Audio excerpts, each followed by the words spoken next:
Edinburgh is Scotland's financial centre. The assets of Scottish banks located there are higher than the country's GDP. But 90% of the bank's clients are in other regions of Britain. Brian Stewart is very familiar with Edinburgh's financial industry. Until recently, he was chairman of Standard Life. He's very concerned about the repercussions if Scotland votes for independence. They would have to relocate their head office functions and certain other of their functions to England because they're sterling denominated. I think that's almost inevitable.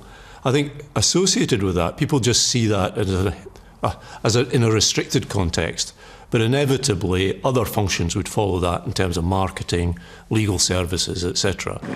Brian Stewart is certain that if Scotland secedes, there would be many job losses in Edinburgh. People who work in the financial sector are worried. Brian Johnston works for the investment firm Brewin Dolphin. Start with the currency. What currency are we going to be using? We're going to use the pound. If we use the pound without permission, who's going to underwrite Scottish debt? If we use it with permission, then we're beholden to the UK, to the English Treasury, the English Chancellor, the English Bank of England. So we're about as independent as a yo-yo.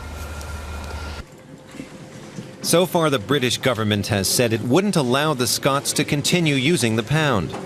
Some financial executives in Edinburgh believe Scotland could switch to the euro.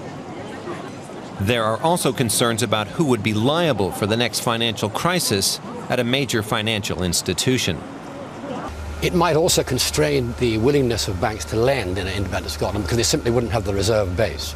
So it would add to the degree of uncertainty that might involve. And of course the other issue is we haven't got a sovereign bank in Scotland, like the Bank of England.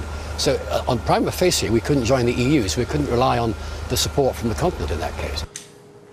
Scotland's Financial Services Authority doesn't see any clear advantages by declaring independence.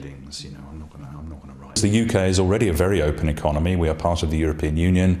We have a very wide range of international tax treaties and other things, which means that the UK is a very open economy. So we haven't been able to identify any new markets that would emerge from a move to independence.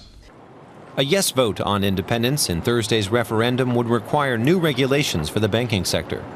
And analysts say it could take years to draw up rules to guarantee real stability.